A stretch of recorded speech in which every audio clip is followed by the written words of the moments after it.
இவ பேர் வந்து பட்டு. இவ வந்து பொதும்பு. ஸோ அங்கே சாப்பாடு போடுற அம்மா அவங்க தூக்கி கொடுத்தாங்க. ஸோ இவளை கொண்டு வந்து டேரெக்டாக என்னுடைய வீட்டில் மாடியில் வச்சுருந்தேன். 1 டேஸ் ஒரு நாள் என் கூட இருந்தா. ஏன்னா நாள் நைட் வந்து கொஞ்சம் ஃபாஸ்டிங் போடணும். ஸோ அதனால் ஃபாஸ்டிங்லாம் போட்டுட்டு இன்றைக்கி சர்ஜரி கூப்பிட்டு போனோம். நல்லபடியாக சர்ஜரி முடிஞ்சிச்சு. ஆப்ரேஷன் பண்ணியாச்சு. அதே மாதிரி ரேபிஸ் வேக்சினும் போட்டாச்சு. 9-in-1 வேக்சினும் போட்டாச்சு. அது போக காது கட் பண்ணியாச்சு. ரிஃப்ளெக்டிங் கலரும் போட்டாச்சு. ஸோ ஒரு பிள்ளையை தூக்கினோம்னா ப்ராப்பராக இது எல்லாத்தையும் முடிச்சிட்டோம்னா ஸோ அது இது வரைக்கும் நல்லா இருப்பாங்க. ஸோ அவ்வளோதான். நம்ம பிள்ளைங்க அடுத்து விடும்போது இன்னும் கொஞ்சம் ஃப்ரீயாக அவங்க பாட்டுக்கு ஜாலியாக இருப்பாங்க.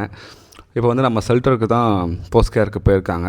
அங்கே வந்து 5 டேஸ் தூக்கி வச்சு பார்த்துட்டு மறுபடியும் தையல் கொஞ்சம் வீக்கமாக இருக்குது அப்படிங்கிறத நம்ம ஃபீல் பண்ணோம் அப்படின்னா இன்னும் ஒரு 2 டேஸ் வச்சுருப்போம்.